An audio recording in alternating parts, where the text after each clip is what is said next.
Guys, Dion Bailey really didn't do very much. I think he'll be back Tuesday full speed. Call at home still out. Hopefully he'll be back Tuesday. Jesse's getting very close. Buck Allen, George Farmer, same exact thing, hamstrings. Hopefully Tuesday, Xavier Grimble and Randall Telfer both out as well. Today, obviously there was some personnel issues with only 2 scholarship receivers, no scholarship tight ends, and then when Somo got hurt in individual, no scholarship fullback. So kind of made it difficult to challenge with formations and personnel issues. Offense did a lot better than I would have thought they would have with the personnel that was out there. So that was good to see. Devon Florina made a number of plays today, which was great. And Trey Madden did some pretty special things. What happened to Soma? Soma came out with his back, something happened with his back in individual, so they held him out. When you say special things for Trey, what kind of things did you see out there? I did just the ability to stay up at 225 pounds, to stay up and with that forward lean as he was getting banged around was pretty unique to see. And then you see his speed for a big guy too. Because he outran a couple of our guys to the corner there to the left of Dan. He might overuse it, but is he kind of a natural, it looks like? I mean, he just seems to do the right things. Yeah, I mean, obviously in coaching, we were a lot better coaches when guys do things. You can teach 2 guys the same things, and some guys just pick them up and they're very natural, and he's one of those guys.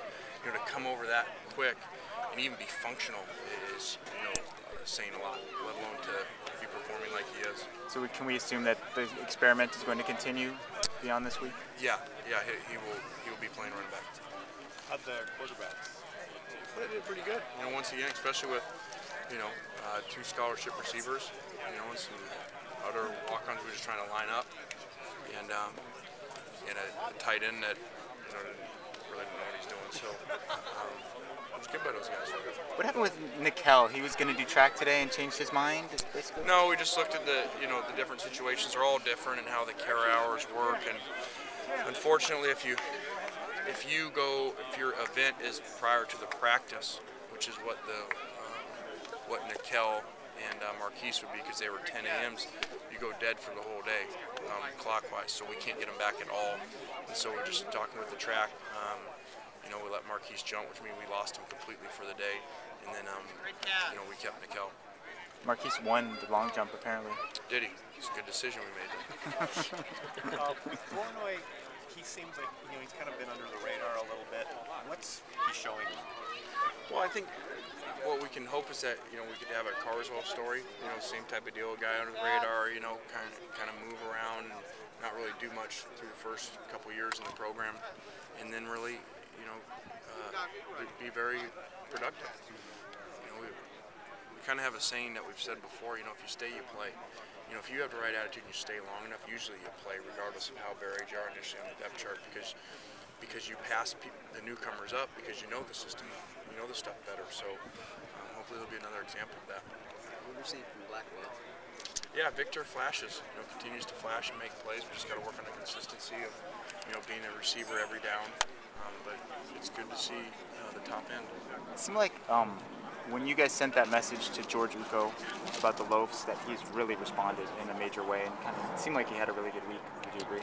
Yeah, exactly right. He's been dominant out there in all phases of the game, and you just notice him right away. He looks like a big-time 3 technique. Those guys change the game, so hopefully he continues to develop.